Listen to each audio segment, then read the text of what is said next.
Innal hamdalillah nahmaduhu wa nasta'inuhu wa nastaghfiruh wa na'udzu billahi min shururi anfusina wa sayyiati a'malina. May yahdihillahu fala mudilla lahu wa may yudlil fala hadiya lahu. Wa ashhadu an la ilaha illallah wahdahu la syarika lahu wa ashhadu anna Muhammadan abduhu wa rasuluh.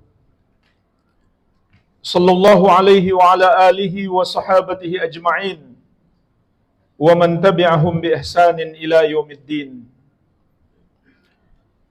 Ya ayyuhalladzina amanu taqullaha haqqa tuqatih wa la tamutunna illa wa antum muslimun. Ya ayyuhan nasu taqu rabbakumul ladzi khalaqakum min nafsin wahidah wa khalaqa minha zawjaha وبث منهما رجالا كثيرا ونساء واتقوا الله الذي تساءلون به والأرحام إن الله كان عليكم رقيبا يا أيها الذين آمنوا اتقوا الله وقولوا قولا سديدا يصلح لكم أعمالكم ويغفر لكم ذنوبكم ومن يطع الله ورسوله فقد فاز فوزا عظيما أما بعد. Fa ikhwani fid din, jamaah salat Jumat kaum muslimin yang saya cintai dan saya muliakan. Rahimani wa rahimakumullah. Semoga Allah Subhanahu wa taala senantiasa mencurahkan rahmatnya kepada kita sekalian. Di antara nikmat terbesar yang Allah berikan kepada kita adalah nikmat lisan. Yang dengannya kita bisa berbicara untuk mengungkapkan apa yang ada di dalam hati kita. Yang dengannya penampilan kita menjadi lebih indah. Dan dengannya juga bisa jadi orang-orang menyukai kita. Dan berbagai macam kenikmatan yang bisa kita raih dengan lisan yang Allah berikan kepada kita. Oleh karena itu Allah ingatkan dalam Al-Quran, Alam naj'al lahu aynain wa lisanan wa syafatain. Bukankah kami telah menjadikan untuk manusia dua mata, satu lisan, dan dua bibir. Allah ingatkan secara khusus. Ini adalah nikmat Allah Subhanahu wa ta'ala. Dan setiap nikmat harus kita syukuri. Dan kelak Allah akan mintai pertanggungjawaban atas segala nikmat yang Allah berikan kepada kita. Dan mensyukuri nikmat Allah artinya adalah menggunakan nikmat yang Allah berikan kepada kita untuk taat kepadanya.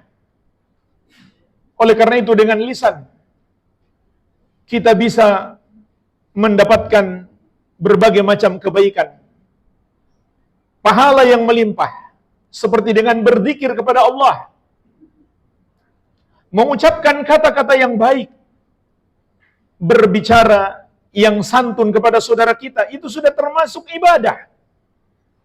Sampai kata Nabi Muhammad SAW, Man kana yu'minu billahi wal yawmil akhir falyakul khairan aw liyasmut. Barang siapa beriman kepada Allah dan hari akhir, hendaklah dia berkata-kata yang baik atau diam. Orang yang beriman kepada Allah dan hari akhir, pilihannya hanya ada dua. Berkata yang baik. Kalau tidak punya bahan untuk ucapan yang baik, maka hendaklah dia diam. Ini dua bentuk ibadah. Berkata yang baik, kalau nggak punya ucapan yang baik, maka diam. Keduanya ibadah. Kalau kita niat, kita lakukan untuk menaati Allah dan meneladani Rasulullah sallallahu alaihi wa ala alihi wasallam. Orang-orang yang paling mulia yang pernah Allah utus ke muka bumi ini, para nabi dan rasul, dan para ulama yang mewarisi mereka. Tugas mereka yang paling besar di muka bumi ini adalah dengan menggunakan lisan.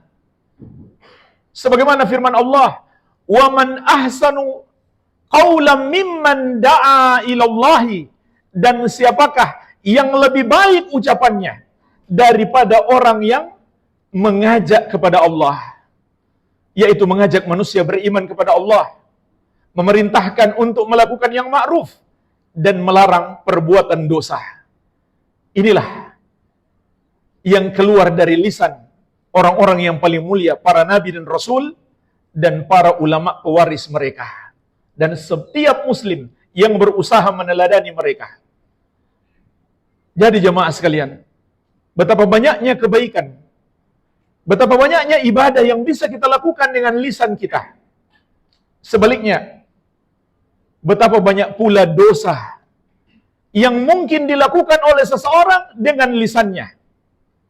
Sehingga Rasulullah SAW memberi peringatan keras.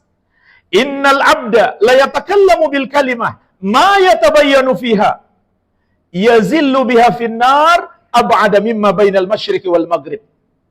Sesungguhnya seorang hamba mengucapkan satu kalimat yang kalimat itu belum jelas baginya. Dia cuma ikut-ikutan mengucapkan, padahal dia belum mengerti hakikat kalimat itu. Namun itu menjerumuskan dia ke neraka jahanam yang jauhnya seperti antara timur dan barat. Rasulullah SAW pernah berpesan kepada Mu'adz bin Jabal radhiyallahu anhu, "Kuffa 'alaika hadza." Jaga olehmu ini, sambil beliau memegang lisannya. Maka sahabat Mu'adz pun bertanya, "Ya Rasulullah, a'inna lamu'akhadzuna bima natakallamu bihi?" Apakah kita akan diazab hanya karena ucapan kita? Maka Rasulullah SAW menegaskan, "Waihak, hal yakubun nas ala wujuhihim aw ala manakhirihim illa hasaidu alsinatihim." Celaka engkau. Bukankah manusia diseret di atas wajah-wajah atau pipi-pipi mereka di neraka hanya karena ulah lisan-lisan mereka? Oleh karena itu, ketika ada seorang sahabat bertanya kepada Rasulullah SAW, "Ya Rasulullah, man najah?" Wahai Rasulullah, apa itu keselamatan? Kata beliau, keselamatan itu ada 3. Yang pertama, amsik alaika lisanak, jaga lisanmu. Yang kedua, wal yasa'ka baituk, hendaklah rumahmu lapang bagimu. Makna kalimat ini adalah hendaklah kamu bersifat qanaah dengan rezeki yang Allah berikan. Niscaya itu cukup bagimu. Yang ketiga, wabki ala khati'atik, tangisilah kesalahan dan dosamu. Enggak usah kamu sibuk mencari kesalahan-kesalahan orang, tapi sibukkan dirimu mengoreksi kesalahan dirimu.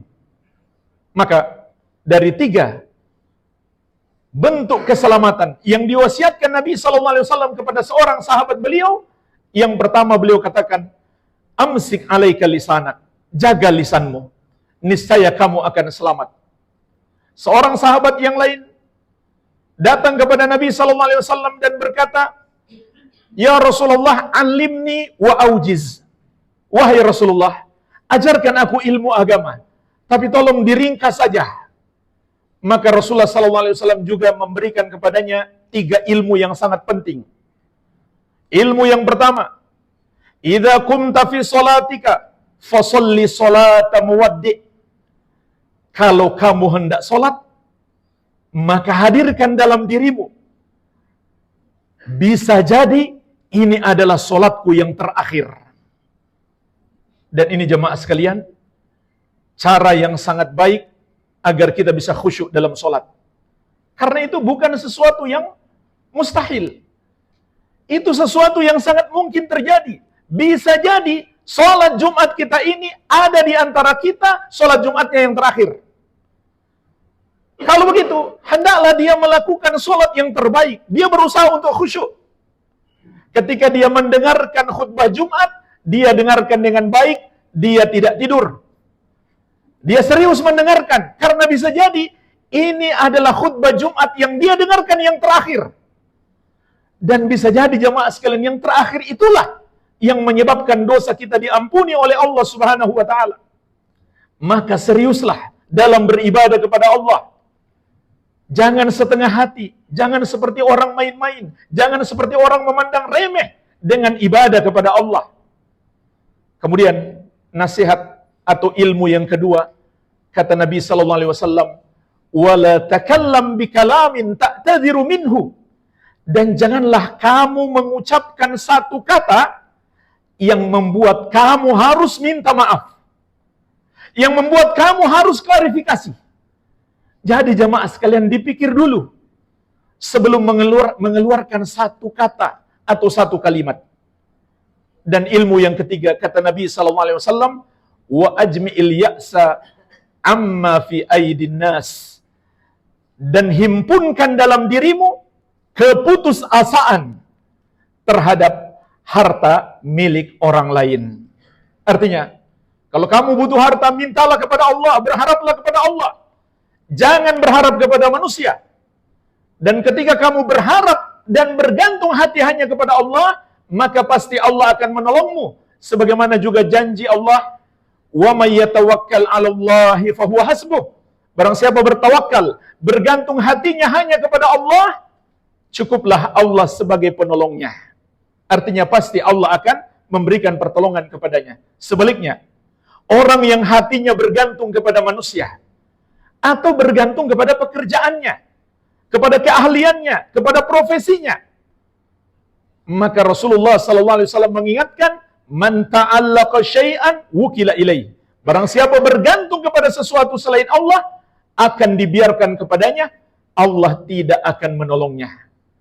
Kita diperintahkan oleh Allah untuk bekerja, tapi bersamaan dengan itu Allah menyuruh kita untuk bergantung hati hanya kepadanya. Jangan bergantung hati kepada pekerjaan kita, perusahaan kita, ataupun keahlian kita. Inilah 3 ilmu yang sangat penting diajarkan oleh Rasulullah SAW. Maka ilmu yang kedua, kata Nabi SAW, jaga ucapanmu. Jangan kamu mengucapkan satu kalimat yang akhirnya kamu harus meminta maaf. Maka jemaah sekalian, banyak hadis Rasulullah SAW mengingatkan kita untuk menjaga lisan. Dan ketahuilah, kemungkaran lisan yang paling besar adalah ucapan-ucapan yang mengandung dosa terbesar. Apa dosa terbesar itu jemaah sekalian? Itulah yang disebut dengan dosa kesyirikan dan kekafiran. Dosa yang di dalamnya seseorang menduakan Allah atau menuhankan selain Allah. Contoh, orang yang dengan lisannya dia meminta, memohon, berdoa kepada selain Allah. Seperti ada orang yang mengatakan, "Ya Allah, ya Rasulullah, tolonglah aku." Berarti dia berdoa kepada Allah dan Rasulnya. Padahal yang maha mampu mengabulkan doa, serta yang maha mampu mendengarkan, hanya Allah subhanahu wa ta'ala. Berarti dia telah mendoakan Allah dengan Rasulullah SAW. Dan Rasulullah SAW sendiri berpesan kepada kita, "Idza sa'alta fas'alillah, wa idza ista'anta fasta'in billah." Kalau kamu mau minta sesuatu, mintalah kepada Allah. Kalau kamu butuh pertolongan, mohonlah kepada Allah Subhanahu wa taala. Beliau tidak pernah mengatakan, "Kalau kalian butuh sesuatu, berdoa saja kepadaku. Nanti aku kabulkan atau aku teruskan kepada Allah." Enggak pernah. Para sahabat beliau, anak dan istri beliau, baik di masa hidup beliau maupun sepeninggal beliau, tidak pernah mempraktekkan cara berdoa dengan berdoa dulu kepada beliau, nanti doanya diteruskan kepada Allah. Tidak. Kenapa? Doa itu ibadah jemaah sekalian. Sebagaimana Nabi SAW menegaskan, "Ad-du'a'u huwal ibadah." Doa itu adalah ibadah. Maka ibadah hanya milik khusus Allah. Tidak boleh dipersembahkan kepada selain Allah. Begitu pula termasuk kemungkaran yang dilakukan oleh lisan. Orang yang bersumpah dengan menyebut selain nama Allah. Dia katakan, "Demi Allah dan demi Rasulullah," atau "demi Syekh Fulan," atau "demi ayah dan ibuku." Padahal Rasulullah SAW mengatakan, "Man halafa bi ghairillahi faqad kafara au asyrak." Barang siapa bersumpah dengan menyebut selain nama Allah, maka dia telah melakukan kekafiran atau kesyirikan. Karena hanya Allah yang boleh kita agungkan. Ketika kita menyebut nama satu zat dalam sumpah kita, itu mengandung pengagungan. Dan hanya Allah yang berhak diagungkan dengan sebesar-besar pengagungan. Termasuk dosa lisan yang sangat berbahaya adalah menjadikan satu ajaran Islam sebagai bahan tertawaan, atau bahan candaan, atau bahan stand up comedy, atau mencela, mencaci maki ajaran-ajaran Islam. Maka jemaah sekalian, ini adalah pembatal keislaman. Jika seorang muslim melakukannya, dia bukan muslim lagi. Dia harus bertobat kepada Allah dan kembali masuk Islam dengan mengucapkan 2 kalimat syahadat. Karena Allah tegaskan dalam Al-Quran, Qul abillahi wa ayatihi wa rasulihi kuntum tastahzi'un. Katakan, apakah dengan Allah dan dengan ayat-ayatnya dan dengan Rasulnya kalian memperolok-olok? Kalian jadikan bahan candaan, bahan tertawaan? La ta'tadiru, tidak usah kalian mencari-cari alasan. Artinya walaupun kalian main-main, enggak serius, apalagi kalau serius, dia bermaksud menghina, melecehkan, maka Allah menegaskan, qad kafartum ba'da imanikum, sungguh kamu sudah kafir setelah sebelumnya kamu beriman. Inilah kemungkaran atau dosa lisan yang paling berbahaya, dan contoh-contoh lain masih banyak, yaitu dosa-dosa kesyirikan dan kekafiran. Hendaklah kita waspada. Bisa jadi hanya karena satu kata membuat kita murtad keluar dari Islam. Na'udzubillah. Wabillahi taufik.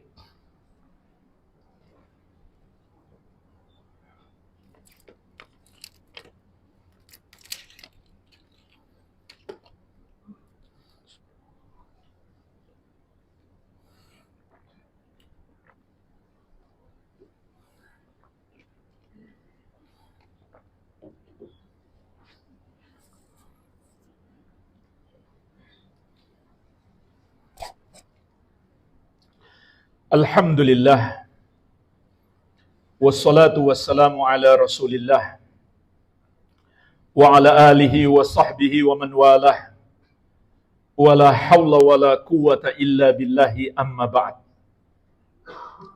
Fa ikhwani fid din, jamaah salat Jumat kaum muslimin yang saya cintai dan saya muliakan, rahimani wa rahimakumullah. Dan di antara dosa lisan yang sangat besar, namun banyak orang menyepelekannya. Bahkan di hari-hari ini, itu dianggap biasa. Dianggap itu adalah materi kampanye.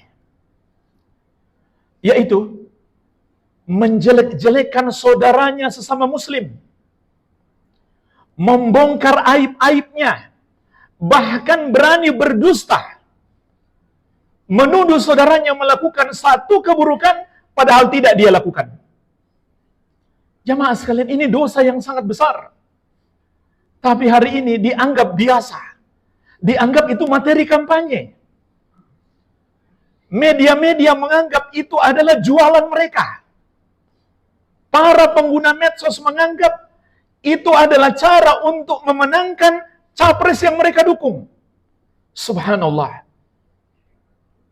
Dan memang ini adalah buah dari sistem yang salah, yang mempersilahkan orang untuk saling berebut jabatan dan kekuasaan. Dan mudaratnya sangat banyak. Bahkan bisa jadi mudaratnya merenggut nyawa dan memboroskan harta yang begitu besar. Puluhan, mungkin ratusan triliun untuk sesuatu yang belum jelas manfaatnya. Coba kalau dibantu rumah sakit, tambah lagi bangun rumah sakit, itu sudah jelas manfaatnya. Bangun sekolah, kasih bantuan ke orang-orang miskin. Bisa jadi jemaah sekalian, uang sebanyak itu membuat 5 tahun gak ada orang miskin di negeri kita. Dan banyak lagi hal yang bermanfaat yang sudah jelas manfaatnya. Kalau kita bicara mudaratnya sangat banyak. Ini saja yang ingin kita ingatkan di kesempatan ini. Mudarat yang sangat besar. Menyakiti sesama muslim. Saling menghina. Saling merendahkan. Saling menggibah. Rasulullah, Allah subhanahu wa ta'ala mengingatkan kita. Ya ayyuhalladzina amanu jtanibu katsiran minadh-dhanni inna ba'da dhanni itsm. wala tajassasu wala yaghtab ba'dukum ba'dha ayuhibbu ahadukum ayyakula lahma akhihi maytan fakarihtumun wattaqullaha innallaha tawwabur rahim. Wahai orang-orang yang beriman, jauhilah oleh kalian kebanyakan dari prasangka. Sesungguhnya sebagian prasangka itu adalah dosa. Dan janganlah kalian saling mencari-cari keburukan. Dan janganlah kalian saling menggibah antara satu dengan yang lainnya. Sukakah kamu memakan bangkai saudaramu? Tentu kamu merasa jijik. Dan bertakwalah kepada Allah. Sesungguhnya Allah Maha penerima taubat, lagi Maha penyayang. Perhatikan dengan baik jemaah sekalian ayat yang mulia ini. Allah panggil kita dengan panggilan keimanan. Jika kita masih merasa punya iman, dengarkan ayat ini dengan baik.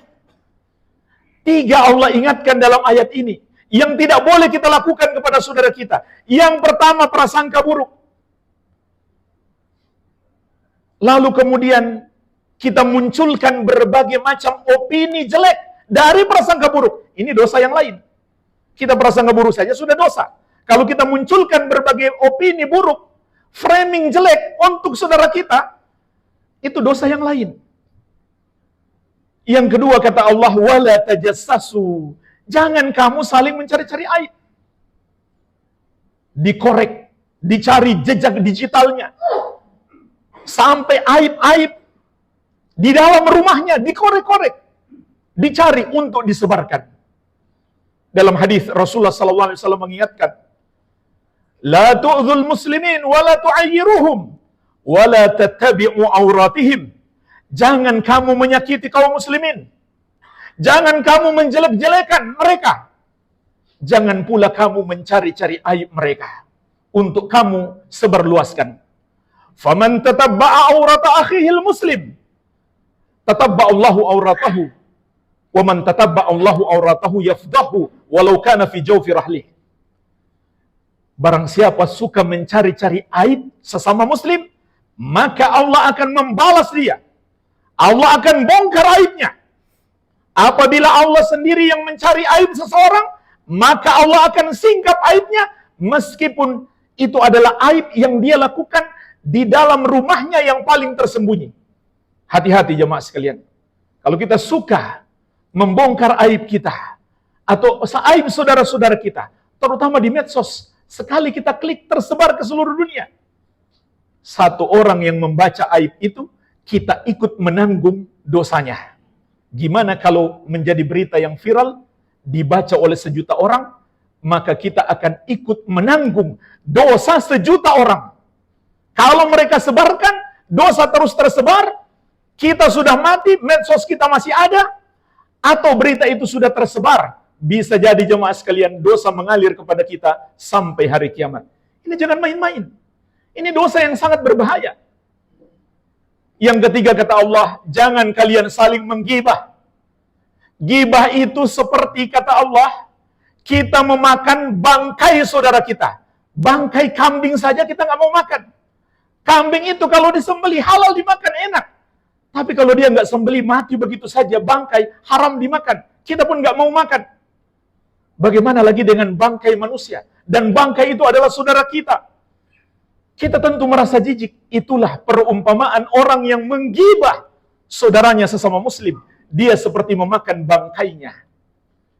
Dan apabila itu orang-orang saleh, terutama para ulama, maka dosa menjadi lebih besar. Sehingga ulama dahulu mengatakan, luhumul ulama masmumah. Daging para ulama itu beracun. Artinya, bukan sekedar kita memakan bangkai. Apabila yang kita gibahi orang berilmu, orang soleh, tapi kita sedang memakan bangkai yang beracun. Hati-hati jemaah sekalian. Rasulullah SAW pernah bersabda, atadruna mal ghibah? Tahukah kamu apa itu ghibah? Kata para sahabat, Allah dan Rasulnya yang lebih tahu. Maka beliau mengatakan, dzikruka akhaka bima yakrah. Ghibah itu adalah engkau menyebut tentang saudaramu sesuatu yang kalau dia dengar, dia nggak suka. Maka seorang sahabat bertanya, ya Rasulullah, afara'aita in kana fi akhi ma aqul? Wahai Rasulullah, bagaimana jika yang aku katakan itu adalah fakta? Memang keburukan itu ada padanya. Maka Nabi SAW menegaskan, in kana fi akhi ma taqul faqad iktabtahu. Kalau memang keburukan yang kamu ucapkan, kamu sebarkan itu ada pada diri saudaramu, maka itulah namanya ghibah. Wa in lam yakun fihi faqad bahattahu. Tapi kalau tidak ada padanya, maka berarti itu namanya buhtan. Buhtan itu jamaah sekalian, dusta yang mengandung kezaliman kepada orang lain. Jadi dia bukan sekedar dusta. Dusta saja sudah dosa besar. Tapi kalau mengandung kezaliman kepada orang lain, yaitu tuduhan kepada orang lain atas apa yang tidak ada padanya atau tidak dia lakukan, maka itu dosanya lebih besar lagi, itu adalah buhtan. Satu hari Nabi Muhammad SAW melewati 2 kuburan dan beliau mengatakan, innahuma la yu'adzaban. Sesungguhnya penghuni 2 kubur ini sedang diazab. Wa ma yu'adzabani fi kabirin. Padahal tidaklah mereka diazab untuk satu dosa yang sulit mereka tinggalkan. Itu dosa yang gampang mereka tinggalkan. Kemudian beliau jelaskan, amma ahaduhuma fakana la yastatiru min baulihi. Adapun yang pertama, karena dia tidak menutup dirinya dari kencingnya. Maksudnya jemaah sekalian, dia diazab di kubur karena ketika dia kencing, dia tidak peduli percikan kencingnya itu kembali kepada tubuhnya atau ke pakaiannya, kemudian dia gunakan untuk sholat. Maka Allah pun murka kepadanya sehingga dia mendapatkan azab kubur. Jadi hati-hati. Wa ammal akhar fakana yamshi bin namimah. Adapun yang satunya lagi, karena suka mengadu domba. Dalam riwayat yang lain, wa ammal akhar fakana yu'dhin nas bilisanihi. Adapun yang satunya lagi suka menyakiti manusia dengan lisannya. Dalam riwayat yang lain kata Nabi SAW, wa ma yu'adzabani illa fil ghibati wal baul. Tidaklah 2 orang itu diazab di kubur kecuali karena ghibah dan najis kencingnya sendiri. Jamaah sekalian, ini baru azab di alam kubur. Belum tadi azab di dunia. Sebelum di alam kubur dia akan mendapatkan azab di dunia. Allah pasti menyingkap aib-aibnya di dunia. Belum lagi azab di hari kebangkitan dan azab api neraka. Yang terakhir jamaah sekalian, yang ingin saya ingatkan, dosa ghibah, dosa berbicara buruk tentang saudara kita atau menjelek-jelekkan orang lain. Ini adalah dosa yang urusannya bisa jadi sampai di akhirat kalau kita tidak menyelesaikan di dunia ini. Kalau saudara kita tahu kita menjelek-jelekkan dia, kita harus bertobat kepada Allah, ditambah meminta maaf kepadanya. Kalau kita nggak minta maaf kepadanya, biarpun kita bertobat kepada Allah, Allah nggak akan terima tobat kita. Namun kata para ulama, jika dia tidak tahu kita menjelek-jelekkan dia, maka tidak harus kita minta maaf kepadanya. Cukup kita doakan dia. Mohonkan ampun untuk Allah bagi dia. Jamaah sekalian, kelak di hari kiamat, kalau kita nggak selesaikan ini di dunia, Allah akan buat pengadilan lagi di hari kiamat. Sehingga Rasulullah SAW mengingatkan kita, atadruna mal muflis, tahukah kamu siapa orang yang bangkrut? Sahabat mengatakan, al-muflisu fina man la dirhama wala mata. Orang yang bangkrut di tengah-tengah kami adalah orang yang enggak punya uang dan enggak punya harta. Maka Rasulullah SAW mengatakan, bukan itu yang aku maksudkan. Innal muflisa min ummati man ya'ti yaumal qiyamah bi salatin wa siyamin wa zakatin. Sesungguhnya orang yang bangkrut dari umatku adalah orang yang menghadap Allah di hari kiamat dengan pahala solatnya, puasanya, zakatnya. Jadi subhanallah, dulu di dunia dia banyak ibadah untuk bekal dia menghadap Allah. Namun kata Nabi SAW, dia menjadi bangkrut. Kenapa?